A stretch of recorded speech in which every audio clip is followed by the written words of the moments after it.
오늘 말씀의 제목은 뭐라고요? 생명을 구하는 길이라는 제목으로 하나님 말씀 보겠습니다. 지난주에 우리는 바울이 왕과 총독 앞에서 이 말 남기는 것 봤죠. 그게 뭐였는지 기억하십니까? 나와 같이 따라서 합시다. 나와 같이 되기를 원하노라. 여러분, 그 말이 여러분들의 마음속에 좀 남아 있었습니까? 자, 여러분들의 마음속에 여러분들의 고백으로 되어지기를 주님의 이름으로 부탁합니다. 자, 그렇다면 이번엔 그 마음을 가지고 바울의 끌려가는 이 길까지도 함께 같이 가보자라는 겁니다. 좋은 길, 성공하는 길, 평탄한 길만이 아니라 힘들고 어려운 정말 죽음의 그 사선을 넘는 길까지도 같이 가보자라는 거예요. 사도행전 27장입니다. 어쩌다 보니 27장까지 왔습니다. 사도행전이 몇 장까지예요?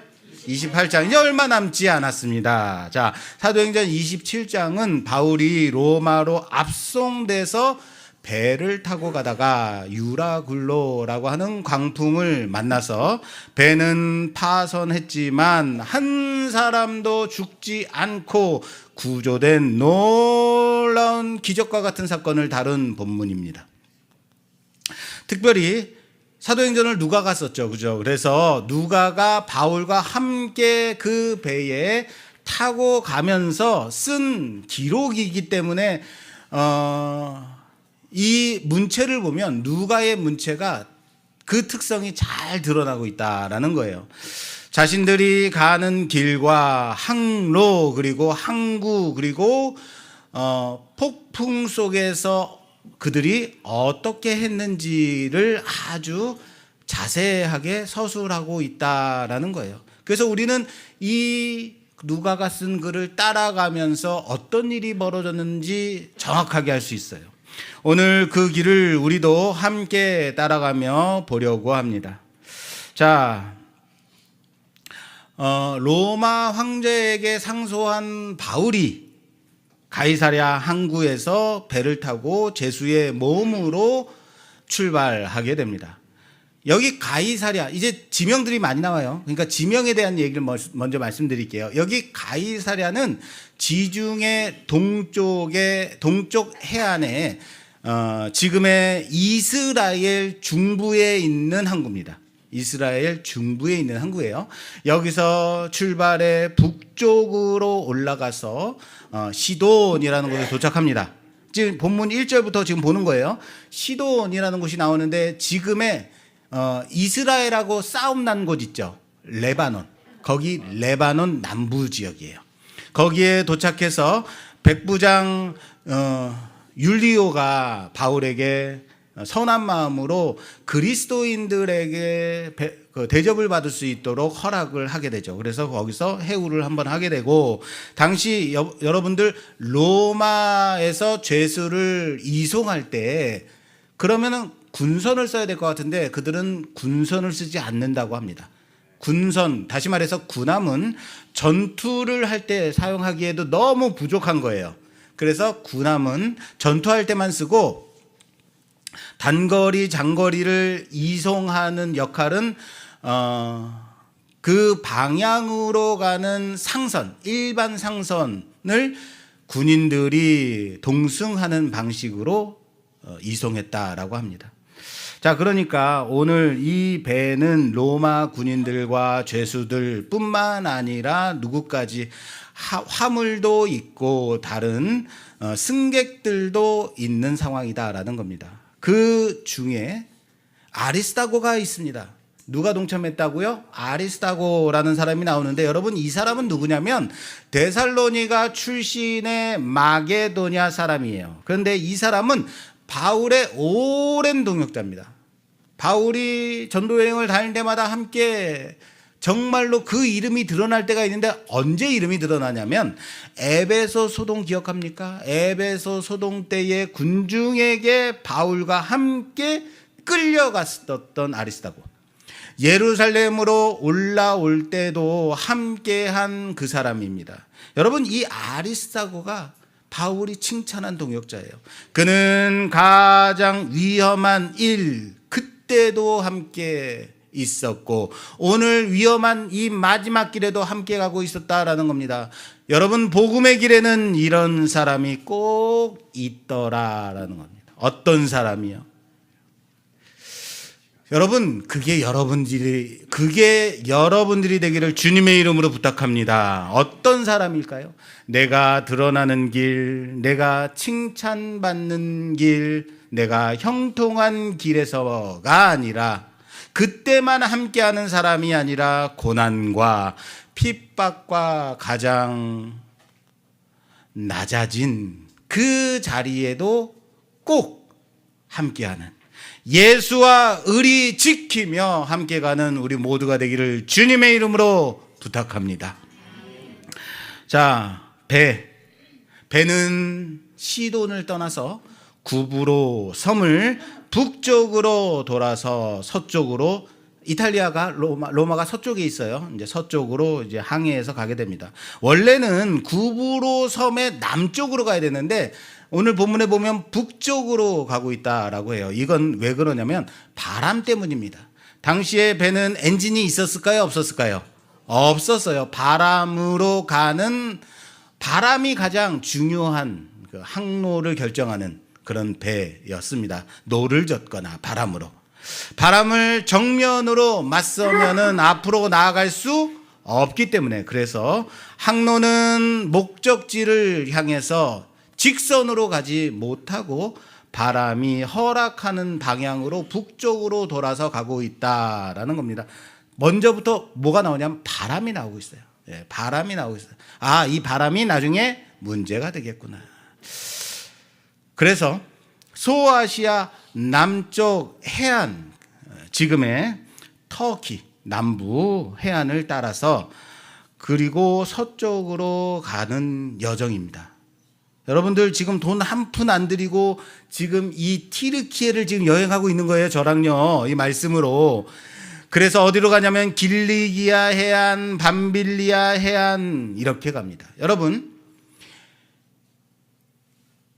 육지에서 불어오는 이 바람을 이용하면서 해안선을 따라서 연안으로 조금씩 서쪽으로 나아가고 있는 모습입니다. 그런데 제가 지금 무엇을 얘기했냐면 구브로, 길리기아, 밤빌리아를 얘기했어요.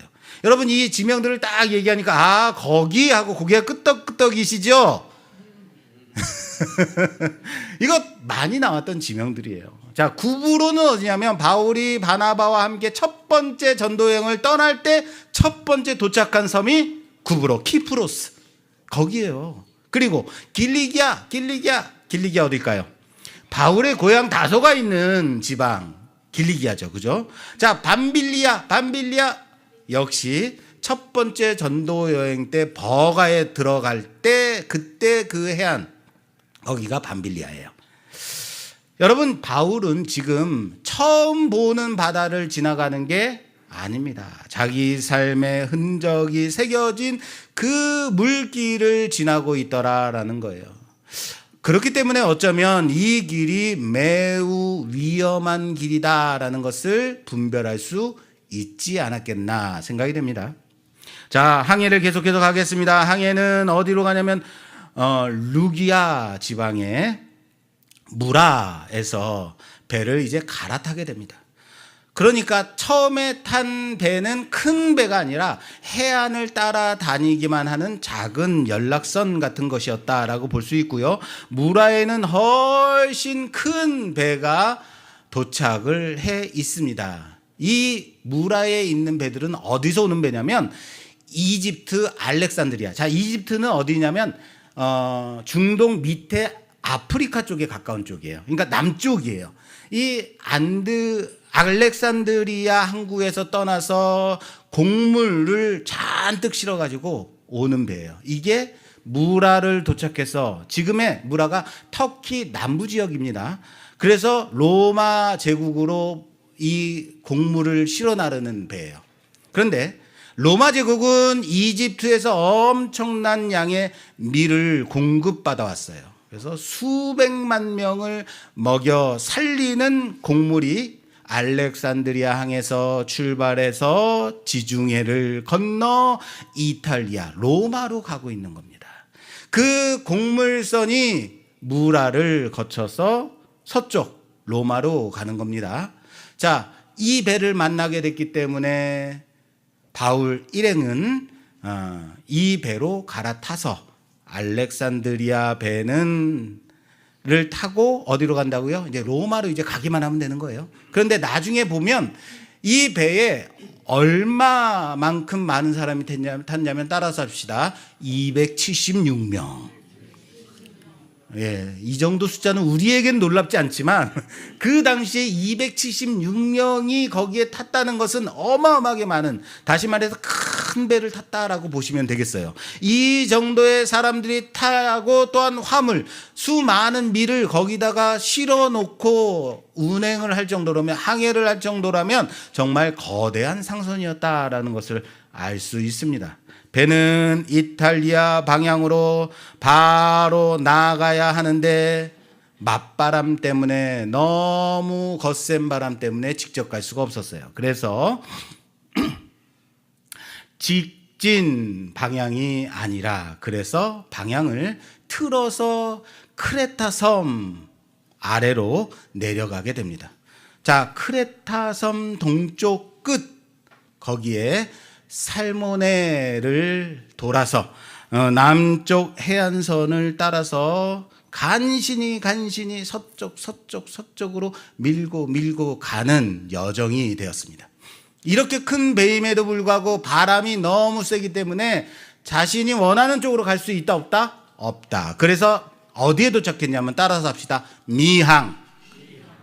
이거는 중국말이 아닙니다. 미항, 아름다울 미자, 그죠? 예. 어떤 항이겠어요? 아름다운 섬입니다. 아름다운 항구입니다. 그런데 이름은 아주 아름다운 항구였지만 이 항구는 겨울을 나기에 좋지 않았어요. 남쪽과 동쪽이 완전히 열려 있었기 때문에 겨울철에는 바람이 너무 많이 불어가지고 노출되기 때문에 더 이상 겨울을 이곳에서 날 수 없다라는 판단을 한 거죠. 그래서 지금 이 시기가 더 이상 항해를 하면 어렵겠구나라는 겨울철에 들어선 겁니다. 자, 그 부분 함께 볼게요. 이들은 어떻게 보이는지 27장 9절에서 11절 말씀 봉독해 주시겠어요? 여러 날에 걸려 금식하는 절기가 이미 지났으므로 항해하기가 위태한지라 바울이 그들을 권하여 말하되, 여러분이여, 내가 보니 이번 항해가 함과 배만 아니라 우리 생명에도 타격과 많은 손해를 끼치리라 하되, 백부장이 선장과 선주의 말을 바울의 말보다 더 믿더라. 아멘. 아멘. 자, 본문에 뭐라고 시작이 되냐면 금식하는 절기가 지났다라고 합니다. 자, 유대 절기에서 금식하는 절기는 언제냐면 9월 말에서 11월이에요. 대속죄일에 금식을 하게 돼요. 그런데 9월 중순에서부터 10월 초에 왔다 갔다 하게 되는데, 지중해에서 항해를 할 때는 11월이 넘어가면 항해를 할 수가 없게 됩니다. 그래서 어떤 배든 뜨지 않게 돼요. 그래서 지금 이 시기가 위험한 계절로 들어섰다라는 것을 알려주는 겁니다. 미항에서 서쪽으로 약 100km 정도만 더 가면, 조금만 더 가면 뭐가 있냐면 베닉스라는 곳이 있습니다. 남서쪽 그리고 북서쪽을 향한 이 겨울 풍랑을 견디기 좋은, 피하기에 훨씬 나은 항구가 바로 그것입니다. 지금 미항에서 겨울철을 나기는 좀 어렵겠고 100km 조금만 더 가면, 거기까지만 가면 더 안전하게 겨울을 날 수 있겠다라고 생각이 될 만하죠. 그래서 이 배의 선장과 선주와 뱃사람들이 이렇게 말합니다. 조금만 더 갑시다. 조금만 더 가면, 거기까지 가면 충분히 우리가 겨울을 날 수 있을 겁니다 라고 말을 해요. 이때 바울은 뭐라고 하냐면 경고하죠. 이 항해를 계속하게 되면 배와 화물뿐만 아니라 사람의 목숨도 잃게 될 것이다 라고 경고합니다. 여러분, 그러면 사람들은 누구의 말을 들었을까요? 자, 이 항해를 진두지휘하는 백부장은 누구의 말을 신뢰할까요? 그렇죠. 바울의 말을 신뢰해야 되지만 그건 여러분들의 생각이에요. 백부장은 당연히 바울보다 선장과 선주의 말을 신뢰했겠죠. 왜? 그들이 전문가니까. 이 백기를 잘 아니까. 죄수 하나가 하는 말에 흔들리면 그게 정당한 판단이겠습니까?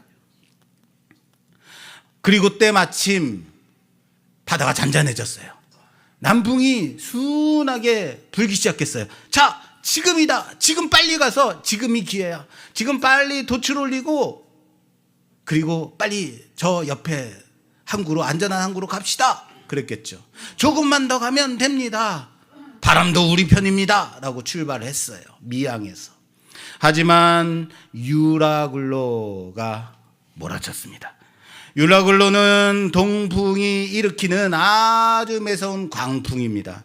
이름 자체가 이미 폭풍의 성격을 담고 있는 이름이에요. 지중해 선원들이 아주 가장 두려워하던 계절풍입니다. 북동쪽에서 갑자기 내려와서 배를 때리는, 직접 때리듯이 몰아치는 바람입니다. 특히 크레타 섬 남쪽 해안, 이쪽이 유라굴로가 자주 나타나는 그런 곳이, 아주 타겟이 되는 그런 자리입니다. 가장 취약한 곳에 지금 바울이 타고 있는 배가 거기 있는 겁니다. 유라굴로로 인해서 배는 항해를 더 이상 할 수 없게 됐고 14일이 지나도록 표류하게 되었습니다. 이제 자신들이 어디에 있는지도 모르고 어디로 가는지도 모른 채 난감해하고 있는 상황이 되었습니다. 자, 그 상황을 우리 함께 보겠습니다. 좀 기니까 우리 사모하고 원미숙 지사님하고 함께 교독해 주십시오. 27장 15절에서 20절까지 교독해 주세요. 배가 밀려 바람을 맞추어 갈 수 없어 가는 대로 두고 쫓겨가다가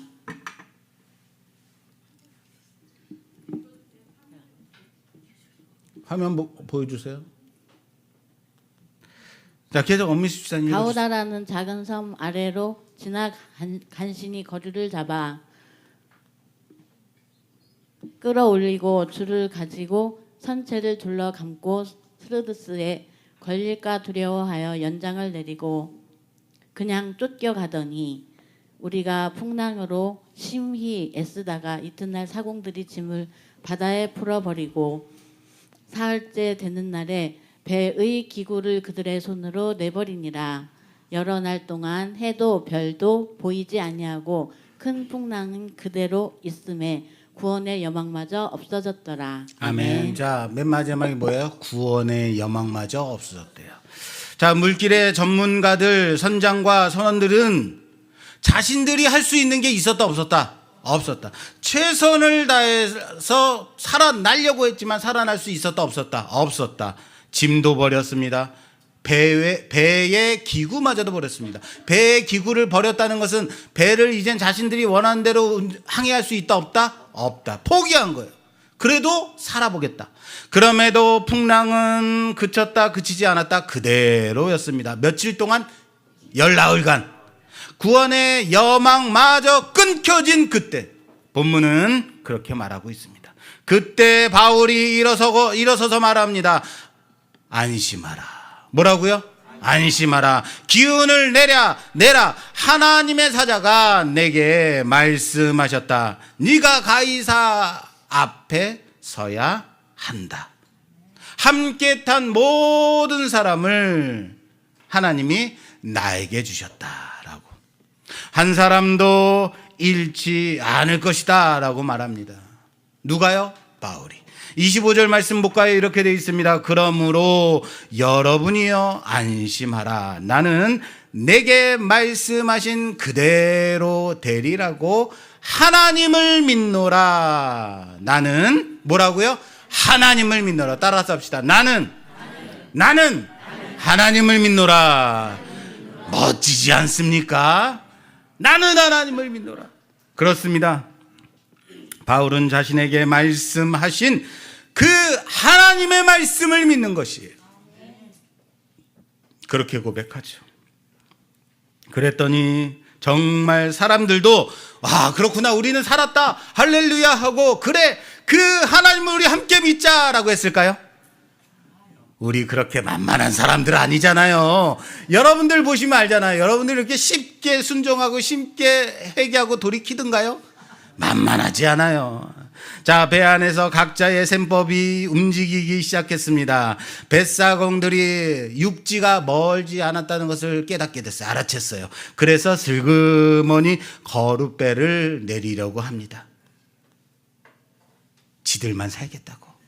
구명정이죠. 예. 배 옆에 붙어있는 작은 배들 내리려고 해요. 바울이 백부장에게 말합니다. 저 사람들이 배에 머물러 있지 않으면 너희가 구원을 얻을 수 없다. 백부장이 군인들에게 명합니다. 너희들은 저 거룻배를 끊어버리라.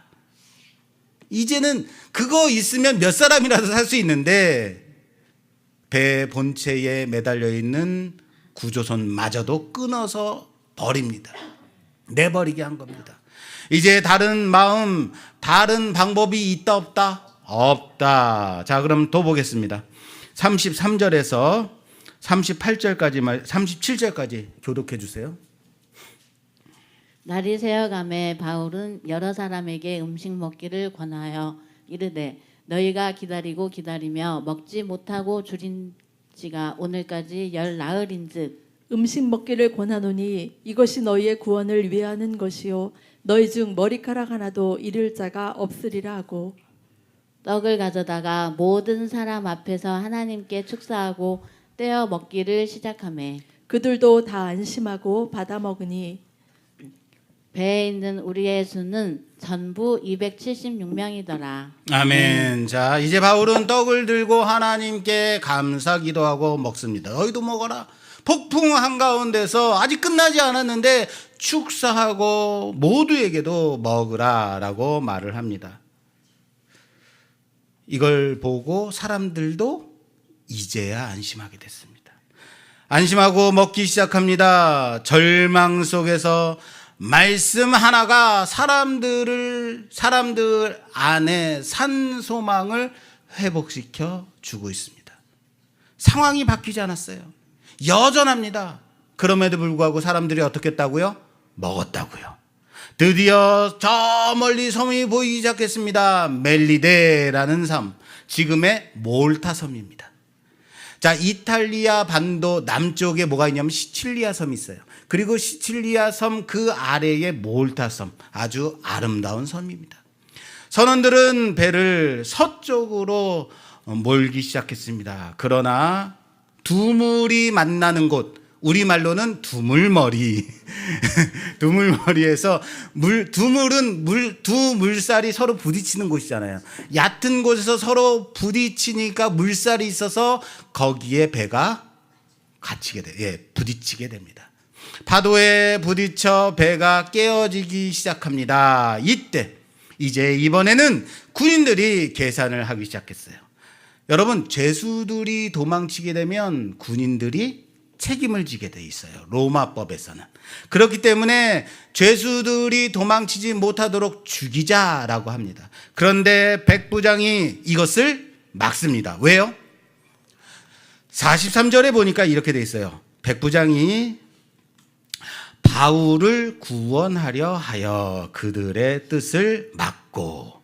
누구를 구원하려고요? 죄수들을요? 아니요. 바울, 순전히 바울을 살리고자 모든 죄수를 죽이지 말라라고 말합니다. 왜? 바울 또한 죄수니까.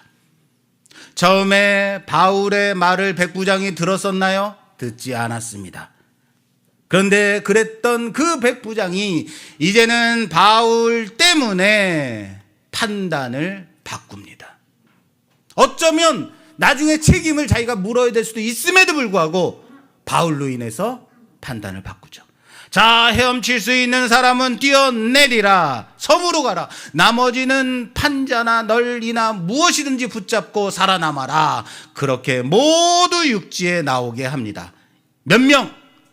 276명. 한 사람도 잃지 않았습니다. 할렐루야. 자, 여기까지가 유라굴로 광풍 속에서 죽음을 맛본 사람들이 생명을 구원받은 기적 같은 사건의 내용입니다.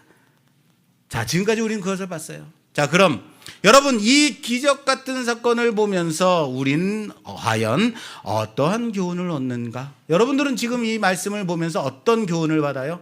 하나님이 놀라운 기적으로 그 죽음의 광풍 속에서 한 사람도 놓치지 않으셨다? 아멘? 네, 맞죠? 근데 여러분, 하나님이 죽음과 같은 광풍 속에서 기적으로 이 사람들을 살리셨다? 맞습니까? 자, 봅시다. 배가 출발하려고 할 때 미항에서 출발하지 말라고 말렸단 말이에요.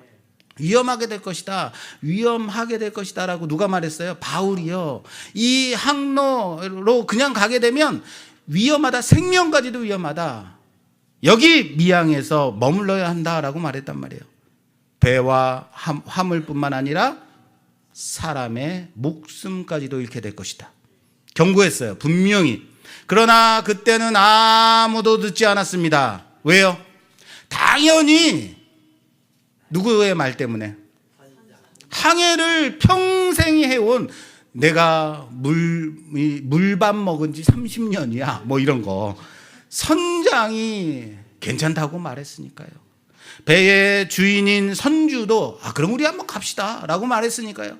다수가 괜찮아요 조금 위험할 수는 있지만 우리는 갈 수 있어요. 우리 배가 크잖아요. 그리고 마침 어떤 남풍이 순하게 불었단 말이에요. 지금 가면 돼.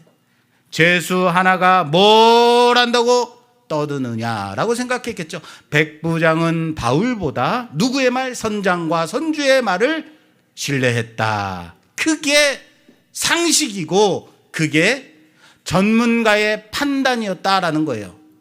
당연히 전문가의 권위를 인정하는 게 틀려요? 맞아요? 맞습니다. 뭐라고요? 전문가의 권위. 간혹 저에게 와서, 목사인 저에게 와서, 목사님 제가 이번에 이사하려고 하는데 어디로 가야 될까요? 라고 묻는 분이 있어요. 이렇게 묻는 이면에는 어디로 가서 집을 사면 집값이 많이 오를까요? 라는 이런 이면이 있는 것 같아요.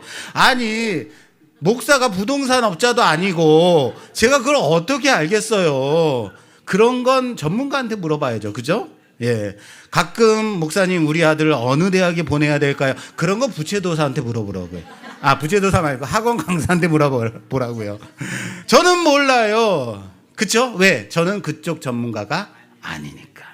항해는 선장의 판단에 맡기는 것이 당연한 것입니다. 그가 전문가이니까. 그에게 권위가 있기 때문입니다. 그러나 바울은 자신의 경험으로 이 말을 했을까요? 자기의 경험을 가지고만 말했을까요? 하나님이 이미 알려주신 그 음성에 의지해서 말한 것 아닐까요? 그러나 그들은 그 권위를 인정할 수 없었죠. 하나님의 말씀의 권위. 그 전문가적 권위가 한순간에 바뀌는 사건이 나옵니다. 선장의 권위가 바울에게로 넘어가는 순간이 있어요. 그 부분 한번 볼게요. 해와 별이 사라진 때. 뭐라고요? 해와 별이 사라진 때. 여러분, 당시에 하늘 보고 별 보고 항해를 하던 그 시대에 해와 별이 안 보이게 된 그때, 여러분 지금 말하자면 그냥 GPS가 꺼진 정도가 아닌 거예요. 이 정도는요. 나침반도 소용없고 지도도 의미 없는 그런 상황. 선장이 배를 아무리 잘 안다고, 물을 잘 안다고 해도 지금 어디에 있는지 알 방법이 없는 겁니다. 그럼 전문가도 소용없더라. 방향이 완전히 사라진 것입니다. 바로 그 순간, 전문가의 기술이 쓸데없게 된 그 상황이 온 겁니다. 경험이 답을 주지 못하게 됐습니다. 지식이 답을 주지 못하게 되었을 때, 그리고 권위가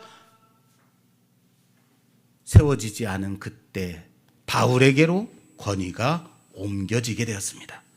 처음부터 말씀을 붙들고 있었던 바울에게로 말입니다. 선장은 배를 압니다. 선주는 화물을 압니다. 그런데 바울은 방향을 압니다. 따라서 합시다. 바울은 방향을 알았다. 항로가 아니라 말씀을 아는 자, 하나님이 하신 그 말씀을 붙든 사람, 그는 별이 사라져도 방향을 잃지 않습니다.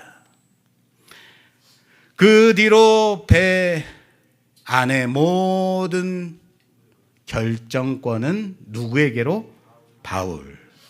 바울의 말을 따라 움직이게 되었습니다. 거룩배주를 끊으라 라고 했을 때 바울의 그 말에 반응했습니다. 죄수를 죽이지 말라라는, 죽이려고 했던 군인들의 결정 또한 막을 수 있었습니다.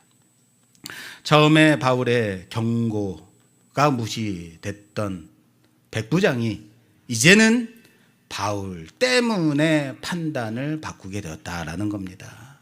바울이 별이 사라지자 권위가 바뀐 것입니다. 할렐루야. 그렇습니다. 여러분, 우리 인생 안에도 별이 사라질 때가 있지 않습니까? 어디로 가야 하는지 모르겠고 이 상황이 언제쯤 끝날지도 모르게 된 그때, 답을 찾지 못하고 있는 그 험난한 상황 속에서 평온할 때 누구의 말이 맞는지 잘 드러나지 않는 그때에 선장도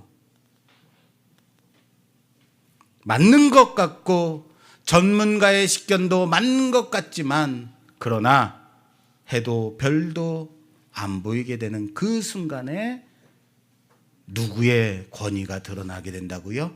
하나님의 말씀을 붙잡는 자, 진짜 방향을 알고 있는 사람은 과연 누구인가? 그게 여러분들이라고요. 그때 권위가 우리 그리스도인에게 있다는 사실을 믿으시길 바랍니다.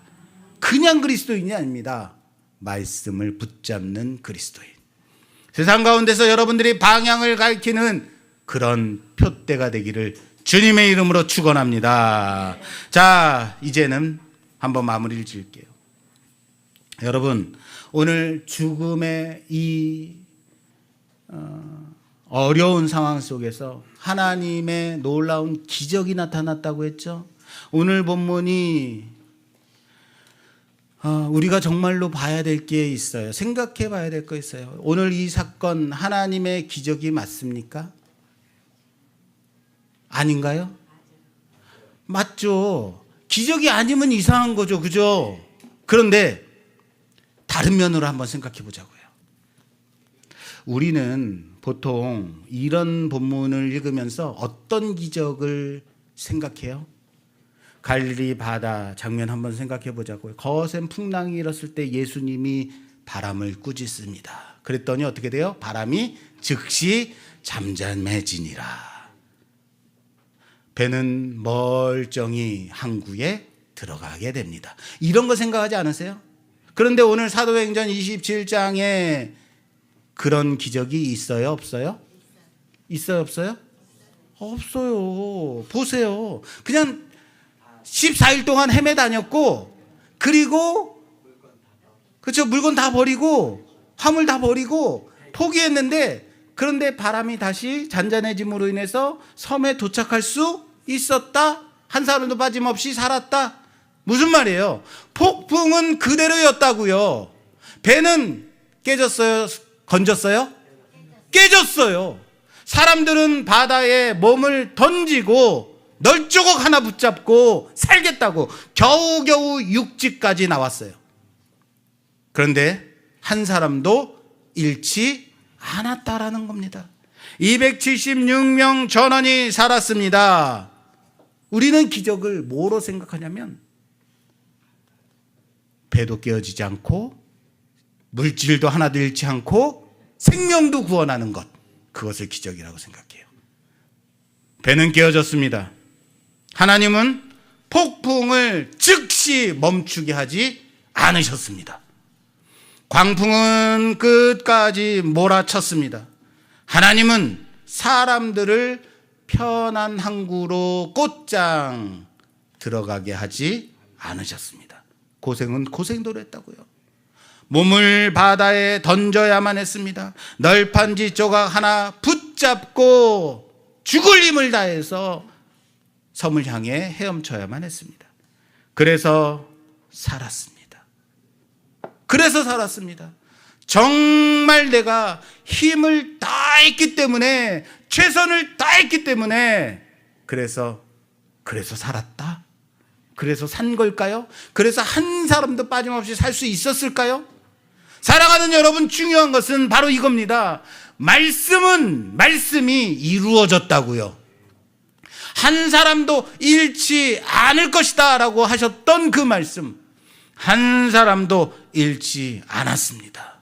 바울이 가이사 앞에 서야 한다고 말씀하셨고, 바울은 멜리데를 거쳐서 로마까지 가게 됩니다.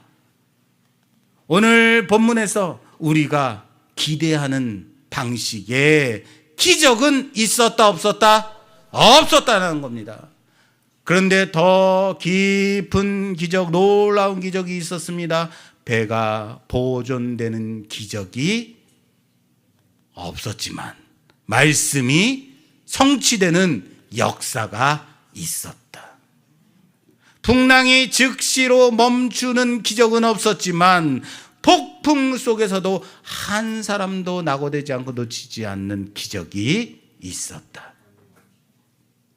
사랑하는 여러분, 우리는 이런 때 이렇게 기도합니다. 하나님, 배도 지켜주시고 생명도 지켜주시고 배까지 지켜달라고 한다고요. 무슨 말인지 아시겠어요? 이 물질을 포기할 수 있다 없다? 없다라는 거예요. 내 계획이라는 이 배, 내 방법이라는 이 수단, 내 체면이라는 이 배, 내가 붙들고 있는 것들이 깨어지지 않기를 기도한다고요. 우리 항상 그렇게 기도해요. 하나님, 기왕이면 내 생명뿐만 아니라 물질도 주시고 재산도 지켜주시고 건강도 주시고. 그런데 오늘 본문을 깊이 읽다 보면 유독 자주 보이는 단어들이 있어요. 살다, 구원받다, 목숨을 보존하다. 20절에도 구원을 얻으리라. 구원의 소망 다 없어져도 한때 이 단어들 다 구원, 생명, 소테리아, 소두 뭐 이런 다 구원, 생명 이런 데 관련된 단어들이 사용되고 있어요. 사랑하는 여러분, 27장 전체가 여러분 이 구원이라는 단어로 가득 차 있다는 것 아십니까? 그렇습니다. 하나님의 관심은 배에 있지 않습니다. 사람에 있습니다. 생명에 있습니다. 배는 깨어졌음에도 불구하고 생명은 사라지지 않는다. 방법은 무너뜨릴 수 있지만 약속은 무너뜨릴 수 없다. 하나님의 말씀. 그리고 그 생명을 살린 것이 바로 선장의 기술이 아니라 선주의 경험이 아니라 세상의 상식과 전문가적 판단이 아니라 바로 생명을 구원한 방법은 하나님의 말씀에 있었음을 믿으시기 바랍니다. 배 안에 바울이 있었기 때문에 276명이 살았습니다. 다시요. 바울이 말씀을 붙들고 있었기 때문에 그 수많은 사람들의 목숨을 살릴 수 있었던 것입니다. 뱃사공들의 선장의 그런 판단이 아니었습니다. 군인들이 죄수를 죽이려고 했을 때 군인들을 멈추게 했고요. 뱃사공들이 도망치려고 했을 때 남은 구조선을 다 끊어버리게 했고요. 한 사람도 빠짐없이 그러므로 말미암아 육지에 나올 수 있었습니다. 오늘 교회가 바로 그 자리가 되어야 된다는 사실을 아시길 바랍니다. 배가 구원선이에요. 배가 구조선이에요. 세상은 전문가를 신뢰하고 상식을 따라 가게 됩니다. 다수의 판단을 믿는다고요. 그것이 틀렸다는 게 아닙니다. 그러나 별이 사라졌을 때, 방향을 알 수 없을 때, 그런 때가 오게 될 것입니다. 그때 세상이 기대할 수 있는 자리가 있어야 한다고요. 하나님의 말씀을 붙들고 있는 사람들 말입니다. 그게 여러분들이 되기를 바랍니다. 그게 바로 우리 교회가 되기를 바랍니다. 광풍 한가운데서도 말씀을 놓치지 않는 사람들, 배가 깨어지는 상황 속에서도 한 사람도 포기하지 않고 놓치지 않는 생명을 구원하는 교회, 바로 우리에게 맡겨진 사명임을 믿으시길 바랍니다. 별이 안 보인다고 여러분마저도 포기하지 마십시오. 방향을 알 수 없다고 여러분들도 부안해동하지 마십시오. 여러분들이 붙들어야 될 것, 여러분들이 바라봐야 될 것, 그것은 하나님의 말씀임을 믿으십시오. 그래서 우리 교회가 여러분들이 세상 가운데서 의지할 바로 그 생명의 길이 되기를 주님의 이름으로 축원합니다. 축원합니다.